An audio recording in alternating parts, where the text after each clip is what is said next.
வாசிப்போம். இந்த மாதத்துடைய வாக்குத்தத்தம் எடுத்து வாசிங்களேன். அவர் சொல்ல ஆகும், அவர் கட்டளையிட நிற்கும். சங்கீத புஸ்தகம் 33வது சங்கீதம் 9ஆம் வசனத்தை கர்த்தர் இந்த மாதத்துக்குரிய வாக்குத்தத்தமாய் கர்த்தர் கொடுத்திருக்கிறார். அவர் சொல்ல ஆகும், அவர் கட்டளையிட நிற்கும். அப்படியே கண்களை மூடுவோமா? ஆண்டவருடைய கரத்துல வந்து, ஆண்டவரே நீர் எங்களோடு பேசும் என்று சொல்லுவோம். ஆண்டவருடைய கரம் நம்மை நடத்தட்டும், ஆண்டவருடைய சமூகம் நம்மை நடத்தட்டும், ஆண்டவருடைய பாதுகாப்பு நம்மை நடத்தட்டுமே. அவர் சொல்ல ஆகும், அவர் கட்டளையிட நிற்கும். இந்த மாதத்துல, இந்த 4வது மாதத்துல வித்தியாசமான ஒரு வாக்குத்தத்தத்தை கர்த்தர் கொடுத்திருக்கிறார். ஆண்டவருடைய கரத்துல ஒப்பு கொடுப்போம். ஆண்டவரே நீ சொல்ல ஆகும், நீ கட்டளையிட நிற்கும். ஆண்டவரே நீர் எங்களோடு பேசும். ஆண்டவரே இந்த வார்த்தை எங்கள் மத்தியில கடந்து வரட்டும். ஆண்டவரே நீங்க பேசுவீங்கன்னு வந்திருக்கிறோம். என்னோடு பேசும், எங்களோடு பேசும்.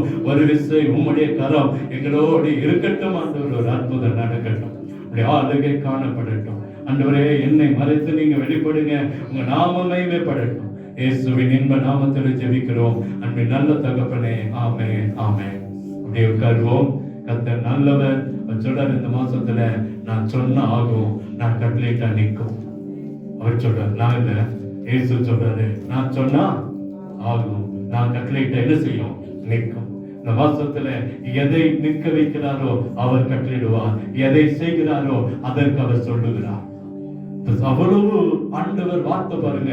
அவர் சொல்ல ஆகும், அவர் கட்டளையிட நிற்கிறது. உணர்ந்து ஒரு மனுஷன் சொல்லுகிறான். சங்கீதக்காரன் தாவீது இதை உணர்ந்து சொல்லுகிறார். அவர் சொன்ன நடக்கும், அவர் கட்டளையிட்ட என்ன செய்யும்? நிற்கும்.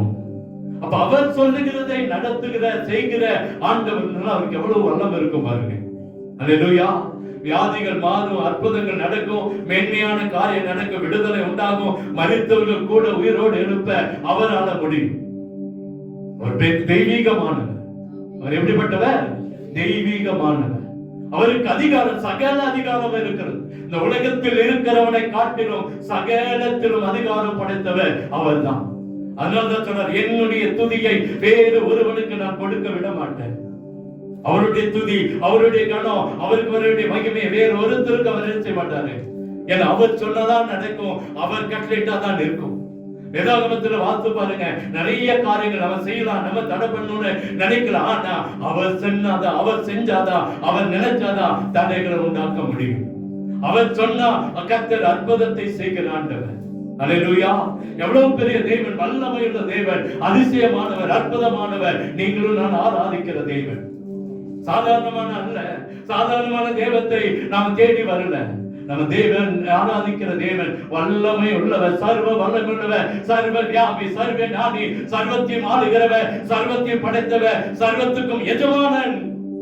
அவர் சொல்றாரு, நான் சொன்னா நடக்கும். மனுஷன் சொன்னா நடக்காது, அதிகாரிகள் சொன்னா நடக்காம போலாம். ஒருவேளை இன்னைக்கு உலகத்துல இந்த தேசத்தை ஆளுகிற தலைவர்கள் சொல்லி கூட நடக்காம போலாம். ஆனா ஆண்டு சொல்ல, நான் சொன்ன நடக்கும். ஆண்டு சொல்ல, அவர் சொல்ல என்ன செய்யும்? ஆகும். ஏன் அப்படின்னா அவருடைய வாக்குத்தத்தத்தை எடுத்து வாசிங்க. 1 நாளாகமம் 29:12.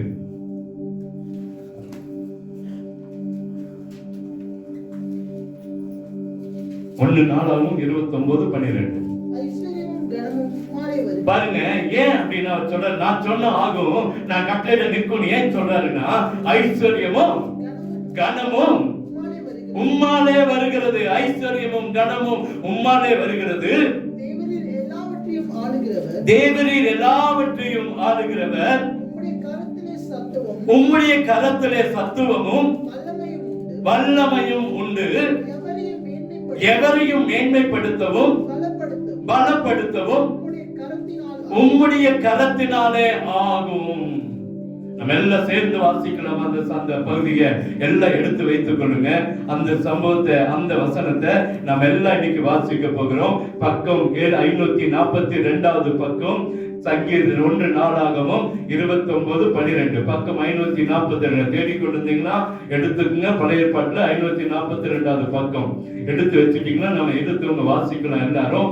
ஐஸ்வர்யமும் கனமும் உம்மாலே வருகிறது. தேவரீர் எல்லாவற்றையும் ஆளுகிறவர். உம்முடைய கரத்திலே சத்துவமும் வல்லமையும் உண்டு. எவரையும் மேன்மைப்படுத்தவும் பலப்படுத்தவும் உம்முடைய கரத்தினாலே ஆகும். கர்த்தருடைய கரத்தினாலே ஆகும் என்று சொல்லி பார்க்கிறோம். அவர் சேனைகளின் கர்த்தர். அவர் எப்படிப்பட்டவர் சொல்றாரு? ஐஸ்வர்யம் வேணுமா என்னிடத்துல வரும், கனம் வேணுமா அவரிடத்துல வருகிறது. தேவரீர் எல்லாவற்றையும் ஆளுகிறவர், எல்லாவற்றையும் ஆளுகிறவர் மாத்திரமல்ல, உம்முடைய கரத்துல என்ன இருக்கிறது? சத்துவம் இருக்கிறது, வல்லமை இருக்கிறது. எவரையும் மேன்மைப்படுத்தவும் பலப்படுத்தவும் உம்முடைய கரத்தால் ஆகும். ஏன்னா உம்முடைய கரத்துல என்ன இருக்கிறது? சத்துவம் இருக்கிறது, வல்லமை இருக்கிறது. அதனால சொல்றாரு, என்னால ஆகாத காரியம் ஒன்றும் இல்லை, தேவனால ஆகாத காரியம் ஒன்றும் இல்லை, எல்லாம் ஆகும். அவருடைய கரத்திலே சத்துவம் இருக்கிறது, வல்லமை இருக்கிறது, பலனை தர முடியும். கர்த்தர் ஐஸ்வர்யத்தை தர முடியும், கனத்தை தர முடியும். உம்மாலே ஆகும். அதனாலதான் அதை உணர்ந்துதான் அப்போ சங்கீதக்காரன் தாவீது சொன்னான், நீ சொல்ல ஆகும், நீ கட்டளையிட நிற்கும். ஒரு நாளை இன்னொரு சமூகத்தை சொல்லி முடிச்சிருப்பாரு. சீக்கிரமா நம்ம ஆராதனைக்கு அந்த திருவிருந்துக்கு போக போறோம். எரேமியா புத்தகம் 11:5 எடுத்து வாசிங்களேன். எப்படி அவரால் ஆகும்? எரேமியா 11:5. இன்றைய தினம் இருக்கிறபடி பாலும் தேனும் ஓடுகிற தேசத்தை உங்கள் பிதாக்களுக்கு கொடுப்பேன் என்று திடப்படுத்தும்படி இப்படி ஆகும் என்றான். அதற்கு நான் பிரதியுத்தரமாக அப்படியே ஆக கடவுது என்றேன். அல்லேலூயா. இங்க ஒரு தீர்க்கதரிசி இடத்துல போய் கர்த்தர் ஒரு வார்த்தையை கொடுக்கிறார். என்ன வார்த்தை அப்படின்னா, அங்கே சொல்லப்படுது, உன் பிதாக்களுக்கு ஆணையிட்ட, உன்னுடைய பிதாக்களுக்கு ஆணையிட்ட, அங்கே இன்றைய தினம் இருக்கிறபடி பாலும் தேனும் ஓடுகிற தேசத்தை உன் பிதாக்களுக்கு கொடுப்பேன் என்று நான் அவர்களுக்கு இட்ட ஆணையை நான் திடப்படுத்தும்படி, உறுதிப்படுத்தும்படி, நிலைநிறுத்தும்படி இப்படி ஆகும் என்றார். அதற்கு நான் பிரதியுத்தரமாக அப்படியே ஆக கடவுது கர்த்தாவே என்றேன். ஒரு தீர்க்கதரிசிட்ட போய் கர்த்தர் சொன்னார், உன் பிதாக்களுக்கு நான் சொல்லி இருக்கிறப்பா, உன்னை நான் பாலும் தேனும் ஓடுகிற தேசத்துக்கு கொண்டு போக போறேன் என்று சொல்லி சொன்னதை நான் இது திடப்படுத்த போறேன். திடப்படுத்துதல் என்று சொல்லுங்க, பலப்படுத்துகிறது, உறுதிப்படுத்துகிறது. அது என்ன செய்வது? உறுதிப்படுத்துகிறது. ஆண்டவர் சொன்னதை செய்கிறவர் என்பதை உறுதிப்படுத்துகிறார். வேதாகமத்தில் நிறைய சம்பவங்கள் இருக்கிறது. வேணா எழுதி வச்சுக்கொள்ளுங்க. நியாயாதிபதிகள் 6ஆம் அதிகாரம் 36 இருந்து அந்த 40 வசனங்கள் வரைக்கும், 40 வரைக்கும் ஒரு 5 வசனங்கள் வீட்டுல போய் வாசித்து பாருங்க. அங்கே சொல்லப்படுகிறது, ஒரு மனுஷன் ஆண்டவர்கிட்ட போய் கேட்கிற, ஆண்டவரே நீங்க என்ன பயன்படுத்துவீங்க உண்மைனா, நீங்க எனக்கு ஆத்துமாக்களை தருவது உண்மைன்னு சொன்னா, இந்த ஜனங்களை நான் நியாயாதிபதியா தீர்க்கணும்னு சொல்றது உண்மைன்னு சொன்னா, 2 காரியங்களை செய்ய சொல்றது. ஆண்டவர்கிட்ட கேட்கிறான், நான் ஒரு தோலை எடுத்து அங்க போடுவேன், அந்த தோல் மேல ஃபுல்லா என்ன செய்யணும்? பனி பெய்யணும். நீங்க என்ன பயன்படுத்துகிறீங்க அப்படின்னா நீங்க எனக்கு செஞ்சு காட்டணும். உறுதிப்படுத்துகிற ஆண்டவர். அடுத்த நாள் காலையில போய் பார்க்கிறான், அவன் நினைச்சானா நினைக்கலையோ அந்த தோல் மேல பனி பெய்து இருந்தது. அல்லேலூயா. பாருங்க, அவன் ஒருவேளை அவன் நினைச்சிருக்கலாம், நடக்குமா நடக்காதா, நைட்டெல்லாம் தூங்காம இருந்திருக்கலாம். ஆனா கர்த்தர் சொல்லிட்டாரு, அதை அப்படியே செஞ்சார். உறுதிப்படுத்துகிறார், நிலைப்படுத்துகிற ஆண்டவர். இவனுக்கு இன்னொரு சந்தேகம், ஆண்டவரே இன்னொரு விஷயம், ஆண்டவரே நான் காலையில இன்னொரு விஷயத்தை தோலை போடுவேன், என்ன செய்யணும்? தோலை சுத்தி பனி இருக்கணும், தோல் மேல என்ன இருக்கக்கூடாது? பனி இருக்கக்கூடாது.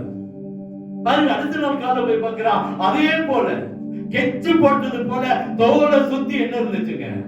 பனி இருந்துச்சு. அப்போ ஆண்டவரால செய்ய முடியாத காரியம் பாருங்க, தோலுக்கு பக்கத்துல பனி இருக்குது, தோல் மேல என்ன இல்ல?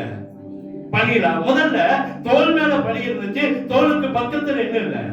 பனி இல்ல. அவரால் எதையும் செய்ய முடியும். அதான் சொல்றாரு, உன் பிதாக்களுக்கு ஆணையிட்ட பாலும் தேனும் ஓடுகிற தேசத்தை கொடுப்பேன்னு சொல்லி அந்த வார்த்தையை நான் திடப்படுத்த போறப்பா, அதை நிலைநிறுத்த போறேன். இந்த மாசத்துல அவரால் ஆகும். உங்கள் வாழ்க்கையில அற்புதங்களை செய்ய அவரால் முடியும். இந்த 4வது மாதம் உங்களை திடப்படுத்துகிற ஆண்டவராய் நம்மோடு கூட இருந்து கிரியை செய்ய போகிறார். நமக்கு செய்ய வேண்டியதை கர்த்தர் செய்து முடிப்பார். யோசுவா புத்தகம் 10ஆம் அதிகாரம் 12-14 வரைக்கும் நீங்க வாசித்து பார்த்தீங்கன்னா தெரியும். எழுதி வைத்துக் கொள்ளுங்க, அப்புறம் அதை வாசிங்க. அங்கே ஆண்டவர்கிட்ட போய் யோசுவா கேட்கிற, ஆண்டவரே இந்த ஜனங்களை நீங்க எனக்கு கொடுப்பீங்கன்னு சொன்னா, இந்த ஜனங்களை நான் மேற்கொள்ளுவேன்னு சொன்னா, இந்த தேசத்தை மேற்கொள்ளணும்னு சொன்னா, சூரியன் அப்படியே நிக்கணும். சூரியன் அப்படியே நிக்கணும் வானத்துல. நான் வெற்றி பெற்று வருகிற வரைக்கும் இந்த சூரியன் அப்படியே அஸ்தமத்தை நிக்க வைங்க. வசனம் சொல்லுது, அந்த 14ஆம் வசனம், தேவன் ஒரு மனுஷனுடைய சொல்லை கேட்டு அப்படியே செய்தது. அதுக்கு மேல யாருடைய வார்த்தையும் அப்படி நடக்கல. அப்படி நடக்கல. ஒரு மனுஷனுடைய வார்த்தையை கேட்டு சூரியனை ஒரு பகல் வரைக்கும் அப்படியே தவிர்த்து நிற்க வைத்த ஆண்டவர் உங்களுடைய தேவன், என்னுடைய தேவன், நம்முடைய தேவன். அல்லேலூயா, அல்லேலூயா. கர்த்தர் நிலைப்படுத்துகிற ஆண்டவர் இந்த மாதத்திலே உங்களுக்கு கொடுப்பேன் என்று சொன்ன வாக்குத்தத்தத்தை, உங்களுக்கு கொடுப்பேன் என்று சொன்ன வாக்குத்தத்தத்தை, உங்களுக்கு கொடுப்பேன் என்ற வாக்குத்தத்தத்தை, உங்களுக்கு கொடுப்பேன் என்ற வாக்குத்தத்தத்தை நிச்சயமா நிறைவேற்றி முடிக்கிற ஆண்டவர். எத்தனை வாக்குத்தத்தங்கள் இருக்கிறது. நம்மை அழைத்தவர் உண்மையுள்ளவர், நம்மை அழைத்தவர் உண்மையுள்ளவர். அதை அப்படியே செய்து முடித்து ஆசீர்வாதத்தை கர்த்தர் தருவார். சகரியா 4:6 எடுத்து வாசிங்களேன். சகரியா 4:6.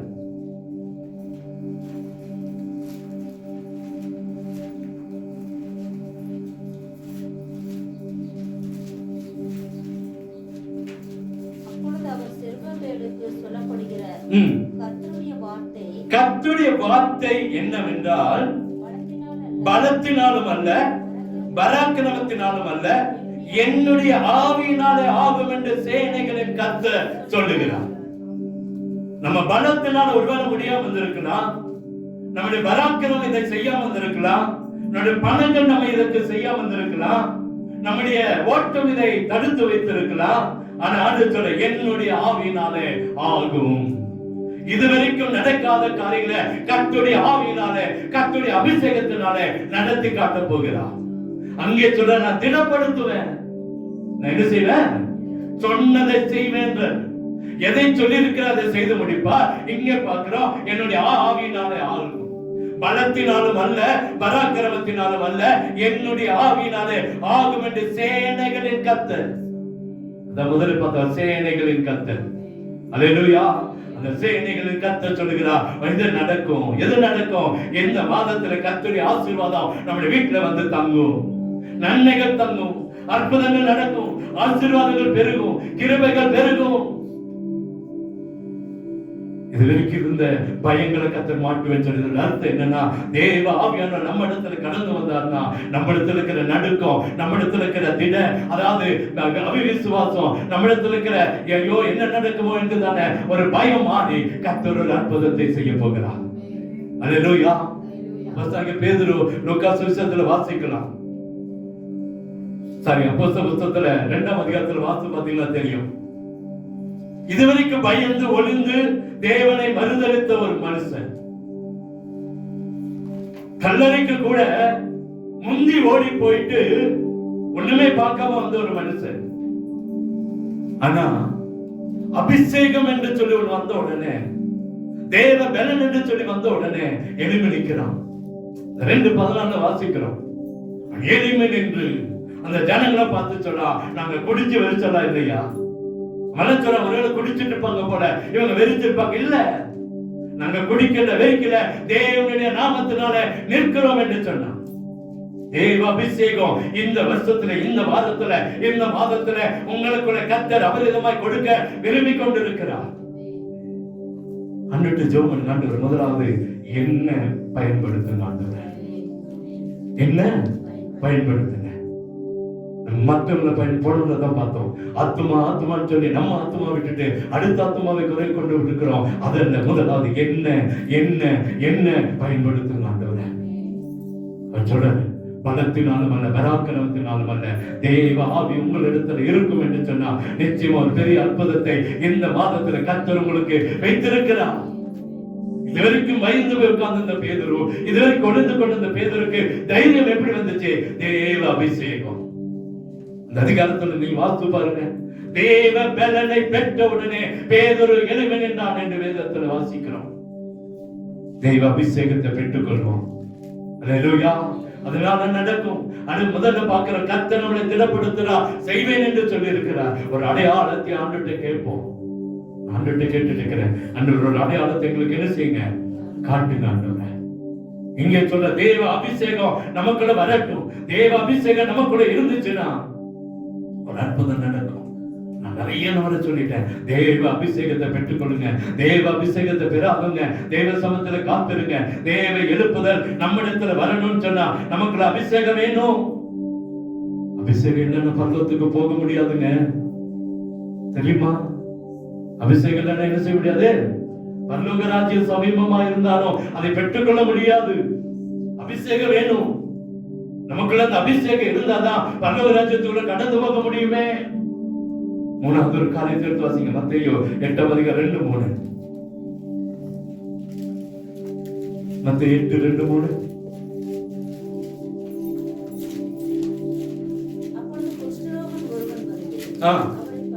அவரை பணிந்து, ஆண்டவரே உமக்கு சித்தமானால் என்னை சுத்திகரிக்க சுத்தமாக்க உம்மால் ஆகும் என்றான். இயேசு தமது கையை நீட்டி அவனை தொட்டு, எனக்கு சித்தம் உண்டு, சுத்தமாக என்றார். உடனே குஷ்டரோகம் நீங்கி அவன் சுத்தமானான். அல்லேலூயா. ஆண்டவரே உமக்கு சித்தமானா என்னை சுத்தமாக்கும் உம்மால் ஆகும் என்று சொல்லுகிறான். என்னை சுத்தப்படுத்தணும்னா எனக்கு விடுதலை கொடுக்க உங்களால முடியும். அதுக்கு உங்க சித்தம் தேவை. அவனுக்கு தெரியுது, உனக்கு உம்மால ஆகும், ஆனா உங்க சித்தம் எனக்கு வேணும். அங்க 2 வசனம் சொல்லுது, என்னை சுத்தமாக்கும் உம்மால என்ன செய்யும்? ஆகும்.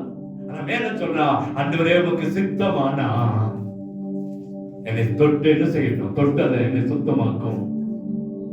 இந்த 3வது காரியம் சொல்றாரு, கர்த்தருடைய சித்தம் இந்த மாசத்துல நம்ம சுத்தமாக்க கர்த்தர் சித்தம் வைத்திருக்கிறார். என்ன வைத்திருக்கிறார்? கர்த்தர் நம்மை சுத்தமாக்க, நமக்கு விடுதலை கொடுக்க அவர் சித்தம் வைத்திருக்கிறார். நிச்சயமான சித்தத்தினாலே ஆகும். மனுஷனால முடியாது, டாக்டர்னால முடியாம இருக்கலாம், மருத்துவனால முடியாம இருக்கலாம். ஆனா கர்த்தருடைய சித்தம் என்ன செய்து கர்த்தர் நம்மை சுகமாக்க முடியும். அவருடைய சித்தத்துக்கு ஒப்பு கொடுக்கணும். கர்த்தரிடத்தில் ஒரு அடையாளத்தை கேட்கணும். 2வது பரிசுத்தாவின் அபிஷேகத்தை பெற்றுக்கொள்ளணும். 3வது அவருடைய சித்தத்துக்கு ஒப்பு கொடுக்கணும். மத்தேயு புத்தகம் அங்கே 6:10 ஒருமுறை வாசிச்சிருங்களேன். 6:10 மத்தேயு 6:10. உம்முடைய ராஜ்யம் வருவதாக, உம்முடைய சித்தம் பரமண்டலத்தில் செய்யப்படுகிறது போல பூமியிலேயும் செய்யப்படுவதாக. ஒவ்வொரு நாளும் நம்ம ஆண்டவர்கிட்ட கேட்க வேண்டிய ஒரு காரியம், ஆண்டவரே உங்க சித்தம் என் வாழ்க்கையில நடக்கட்டும். அவர் யாருடைய சித்தம்? தேவனுடைய சித்தம். இந்த 4வது மாதம் அழகா சொல்றது, ஆண்டவர் அவரால முடியும், அவரால ஆகும், எப்பெல்லாம் ஆகும். கர்த்தர் ஒரு நிலை நிறுத்துகிற ஆண்டவர். அவர் இடத்துல ஒரு அடையாளத்தை கேட்டு பாருங்க, கர்த்தர் செய்வார். சரீரத்துல ஒரு நம்முடைய ஒருவேளை வாழ்க்கையில காரியங்களில கர்த்தரிடத்தில் ஒரு அடையாளத்தை கேளுங்க, கர்த்தர் அந்த அடையாளத்தை நிலைநிறுத்த முடியும், செய்வார் அவர். 2வது தேவ ஆவியினாலே ஆகும், தேவ ஆவியினாலே ஆகும். 3வது அவருடைய சித்தத்தினால் ஆகும். நமக்கு அந்த ஜெபம் தெரியணுங்க. நான் போன வாரம் சொன்னேன், இந்த பரலோகத்தில் இருக்கிற அந்த பரமண்டலத்திலிருந்து சொல்லுது, நம்ம அந்த பரலோகத்திலிருந்து மாற்றி சொல்லி கொண்டு இருக்கிறோம். அந்த ஜெபம் ஒவ்வொரு நாளும் நம்முடைய வாயில சொல்லுங்க. சின்ன பிள்ளைங்களுக்கு கற்றுக் கொடுங்க. இப்பவே உங்க பசங்களுக்கு என்ன செய்யுங்க தெரியணும். பசங்களுக்கு பரலோகத்தில் இருக்கிற எங்கள் பிதாவே, 5 வயசுக்குள்ள யூதர்கள் தங்களுடைய கற்பனைகளை கட்டளைகளை கற்றுக் கொடுத்துருவாங்க. எத்தனை வயசுக்குள்ளீங்க? 5 வயசுக்குள்ள. 5 வயசுக்குள்ள கற்றுக் கொடுத்தா அது மறக்காம போயிடும். என்ன செய்யணும்னா தேவ சித்தம் நம்ம வாழ்க்கையில நடக்கணும். பிள்ளைகளுக்கு கற்றுக் கொடுங்கன்னு சொல்றோம். உங்க பிள்ளைகள் எல்லாம் அந்த பரலோகத்தில் இருக்கிற எங்கள் பிதாவே பரமண்டலத்தில் இருக்கிற ஜெபத்தை கற்றுக்கொள்ளணும், மனப்பாடமா சொல்லணும். ஒவ்வொரு சின்ன பிள்ளையும் அதை சொல்லணும். அங்கதான் சொல்லப்படுகிறது, உங்கள் சித்தம் செய்யப்படுவது போல பரமண்டலங்கள் எங்கள் பிதாவே உம்முடைய நாமம் என்ன செய்யப்படுவதாக. 10வது வசனம் சொல்லுது, ராஜ்யம் வருவதாக, உம்முடைய சித்தம் பரமண்டலத்தில் செய்யப்படுகிறது போல பூமியிலேயும் செய்யப்படுவதாக. பரலோகத்துல என்ன நடக்குதோ அப்படி எங்க வாழ்க்கையில நடக்கணும்னு சொல்லி ஒவ்வொரு நாள் அறிக்கை பண்ணுங்க. சித்தம் நம்மளை ஆசீர்வாதங்களை கொண்டு வரும், அவரால் நடக்கும். எனக்கு கூட இந்த வாக்குத்தத்தம் வந்த உடனே நான் என்னென்ன செய்வேன்னு தெரியல, ரொம்ப உடைஞ்சிட்டேன். இன்னொரு இப்படி ஒரு வாக்குத்தத்தம் நீயா பேசுற நான் பேசுறேன். நான் எப்போதுமே ஆண்டுட்டு சொல்லுவேன், ஆண்டவரே நான் பேசுறேன் நீங்க பேசுறேன் தான் வருவேன். எப்போதுமே செய்தியெல்லாம் எடுத்துட்டு சொல்லுவேன், ஆண்டவரே என்னோட செய்தியில கீழே பாத்தீங்களா, ஆண்டவரே நீங்க பேசுங்க தான் வருவேன். என்னுடைய சுயம் என்ன செய்யக்கூடாது, அது எப்போதுமே என்னோட டைரியில் எழுதிட்டு வரணும். கடைசி எல்லாம் எழுதி முடிச்சுட்டு கீழே ஒரு வரி எழுதுவேன், இயேசுவே நீங்க பேசுங்க. இயேசுவே ஆண்டவர்ட்ட ஒன்னாவது கேட்டேன், என்ன ஆண்டவரே அப்படின்னு போது ஆண்டவர் உணர்த்தினாரு, நீ ஏன் பேசுற, நான் பேசுறேன், இது அவருடைய வசனம், அவர் பேசுவார். நேற்று அழகா பேசுனா அவரோட ஆவியினால் ஆகும், அவருடைய சித்தத்தினால ஆகும். இன்னொரு ஒரு வசனத்தை மார்க் 11:23.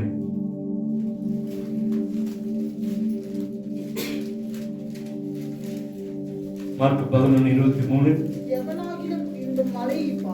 இந்த மலையை பார்த்து நீ பெயர்ந்து சமுத்திரத்திலே தள்ளுண்டு போய் என்று சொல்லி தான் சொன்னபடி நடக்கும் என்று தன் இருதயத்திலே சந்தேகப்படாமல் விசுவாசித்தால் அவன் சொன்னபடியே ஆகும் என்று மெய்யாகவே உங்களுக்கு சொல்லுகிறேன். அடுத்தது விசுவாசத்தினால ஆகுங்க. எதனால ஆகும்? விசுவாசத்தினால. முதல்ல அற்புதங்களினால் ஆகும், இரண்டாவது தேவ அபிஷேகத்தினால் ஆகும், மூன்றாவது தேவ சித்தத்தினால் ஆகும், நாலாவது விசுவாசத்தினால் ஆகும். நீங்க விசுவாசித்தால் தேவனுடைய மகிமையை பெற்றுக் கொள்வீர்கள். இந்த மாதத்துல விசுவாசித்து பாருங்க.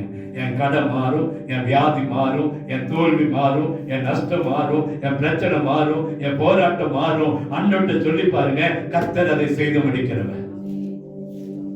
எபிரேயர் 11ஆம் அதிகாரத்தை வீட்டுல போய் வாசித்து பாருங்க. விசுவாசத்தினால நடந்த அற்புதங்கள், விசுவாசத்தினால நடந்த காரியங்கள் என்று சொல்லி போடப்பட்டது. எபிரேயர் 11ஆம் அதிகாரத்தை வீட்டுல போய் வாசித்து பாருங்க. அங்கே சொல்லப்படுகிற அத்தனை காரியங்களும் கர்த்தர் செய்வார். நம்முடைய பிரகாசிக்கும் சுடர்களாகிய முன்னோர்கள், நம்முடைய பிதாக்கள், நம்முடைய ஆவிக்குரிய தலைவர்கள் கற்றுக் கொடுத்த காரியங்களை அங்கு அழகா சொல்லப்பட்டிருக்கிறது. விசுவாசத்தினாலே நீதிமான் பிழைப்பான். நீங்களும் நான் யாருங்க? விசுவாசிகள். என்னவா இருக்கணும்? விசுவாசிக்கணும். அங்க சொல்றது இந்த விசுவாசத்தோடு இந்த மலையை பார்த்து பெயர்ந்து எங்க போணுமா? தள்ளுண்டு சமுத்திரத்துல தள்ளுண்டு போய் என்று சொல்லி தான் சொன்னபடியே நடக்கும் என்று சொல்லிட்டு இல்ல. எவனாகிலும் இந்த மலையை பார்த்து நீ பெயர்ந்து சமுத்திரத்துல தள்ளுண்டு போய் என்று சொல்லிட்டு அப்படியே விட்டுக்கூடாதான். அது தான் சொன்னபடியே நடக்கும் என்று தான் தன் இருதயத்திலே சந்தேகப்படாம நடக்கும் சொல்லி சந்தேகப்படாம, தன் இருதயத்திலே சந்தேகப்படாம, வெளியே ஐயா நான் சந்தேகப்பட சொல்றது இல்லை, நம்ம உள்ளான மனுஷனிடத்துல இருதயத்துல சந்தேகப்படாம விசுவாசித்தா அவன் சொன்னபடி ஆகும் என்று மெய்யாகவே உங்களுக்கு சொல்லுகிறேன். விசுவாசத்தினாலே ஆகும். பிரச்சனை மாறும், வேதனை மாறும், கண்ணீர் மாறும், கவலை மாறும், துக்கங்கள் மாறும். இந்த மாதத்துல அவர் சொல்ல ஆகும். அவர் சொல்ல எப்படி சொல்ல ஆகும் அப்படின்னா, முதல்ல அடையாளங்களினாலே அற்புதங்களினாலே ஆகும். நிலைநிறுத்தப்படுவார், நிலைநிறுத்த போகிறார். இரண்டாவது தேவ ஆவினாலே ஆகும். தேவ ஆவினாலே ஆகும். மூணாவது அவருடைய சித்தத்தினால ஆகும். நாலாவது விசுவாசத்தினால ஆகும். நிச்சயம் அந்த நாலாவது மாதத்துல இந்த 4 காரியங்களோடு இருக்கிற கர்த்தர் நம்மை ஆசீர்வதிப்பார். வரக்கூடிய வாரங்களை அதை பார்ப்போம். எல்லாரும் முழங்காலை மடக்குவோமா? அவர் சொல்ல ஆகுங்க. நிச்சயம் அவர் சொன்னா நடக்கும். எப்படி அதுக்கு காத்திருக்கணும் தான் நீங்க பாக்குற. சொன்னதை செய்தான். மலையை பார்த்து பெயர்ந்து போய் சொன்ன அது நடக்கும். பலத்தினாலும் அல்ல, பராக்கிரமத்தினாலும் அல்ல, தேவ ஆவியினால ஆகும். அவருடைய சித்தத்தினால ஆகும். முதல்ல பார்த்தோம், அவர் நிலை நிறுத்துவார், நம்மை சரிப்படுத்துகிறார். சந்தேகப்படாம தேவ சமூகத்துல காத்திருக்கும் போது அற்புதங்களை கர்த்தர் செய்வார். அவன் தைரியமா கேட்டான், இந்த தோல் ஒரு அற்புதத்தை பார்க்கட்டும். அதுக்கு மேல அவன் தேடி போகல, தேவனை தேடி ஓடி போனான். கர்த்தர் அவனை உயர்த்தி ஆசீர்வதித்து அவனை மேன்மைப்படுத்தினார். உங்கள் வாக்கள் என்னுடைய வாக்கணும். கர்த்தர் இந்த மாதத்தில் அதை செய்து முடிப்பார். என்னை கிருபையாய் நேசிக்கிறார் நல்ல தகப்பனே. நான் ஜபத்தில் கலந்து கொள்ள கிருபை கொடுத்தீங்க, நன்றி. ஆராதனை எங்களோடு இருந்தீங்க, நன்றி. திறப்பின் வாசல் ஜபத்தில் எங்களோடு இருந்தீங்க, நன்றி. ஆராதனை எங்களோடு பேசுறீங்க, நன்றி. இந்த வார்த்தைக்காய் நன்றி. எப்படி ஆகும் என்று நாங்க கேட்டோம். நீங்க சொன்னீங்க, ஆவினால் ஆகும், உங்க சித்தத்தினால் ஆகும். அந்த உங்களால முடியாது எதுவும் இல்லப்பா.